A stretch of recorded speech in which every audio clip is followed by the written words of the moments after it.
All right, thank you so much, guys. And we're going to travel on over to Mike Eppel. He is standing by at the 680 Business Center. Mike, we just heard from Karen Kaifa, CNN, talking about what's happening in the U.S. and seeing if potentially we're going to see something in Canada follow suit, at least figure out our markets here. Good morning to you. Yeah, good morning, Melanie. Well, the Bank of Canada actually cut interest rates on Friday in an emergency maneuver that no one was expecting then. And then, just yesterday, the U.S. Federal Reserve and other central banks cut rates again. The U.S. Central Bank down to near 0% in a coordinated effort, and we haven't seen this since the 08-09 financial crisis. They're also buying bonds to inject cash into the financial system. The worry here is that, again, banks will stop lending because of risk, whether it's to each other or to businesses who need cash. So you've got central banks pumping in money. The governments are going to have to put in some cash as well. Expect billions of dollars in economic stimulus efforts, likely to be announced as early as today by our government. But this has been something, it's just an ongoing, almost moment by moment reaction by policymakers to what is the ever-changing and rapidly changing part of this story. As companies shutter their bricks and mortar operations, Apple, for example, over the weekend announced they're closing their retail stores, selling online only.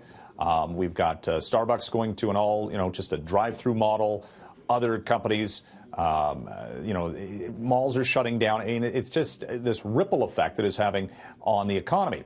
So under that circumstance, we have markets, you typically hear cut of interest rates. Well, that is not exactly being taken kindly by the financial markets. In fact, it is just instilling more concern that it's a spiral. So what we're looking at this morning is the likelihood of at least a 9% drop for the Dow.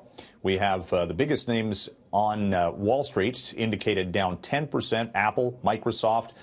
Bank of America is right now down by 16%, even as the big U.S. banks have halted all stock buyback programs to conserve cash.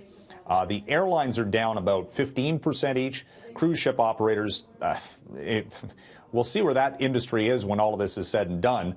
Carnival right now is down by about 20%. The Canadian markets will follow suit. And keep in mind, on Friday, we actually had a powerful rally going into the weekend with the TSX and Dow both up by more than 9%. That is going to be erased, likely, in the early trade this morning. And we're also looking at the price for oil. This has been the sort of barometer of global economic risk. And oil this morning is down to just $30 a barrel. It has dropped by over 5% overnight. And again, the indication out of China is for a very steep economic downturn there in the latest figures in this morning, with a spike in unemployment and a drop-off in manufacturing data. So is that sort of the bellwether for the rest of the global economy going forward as COVID-19 ripples through? That's the risk. And the result of this, Melanie, is the fact that markets are significantly poised for a drop-off in the early trade this morning. And of course, these things swing so wildly. Again, I mentioned the Friday, market surge, only to be followed up this morning, likely by a sell-off. Yes. Oh, Mike. Okay, we always appreciate your insight. Thank you for that. Are you sticking around for the rest of the week? I know you're supposed to be off. You know what? Moment by moment. Who knows? Yeah.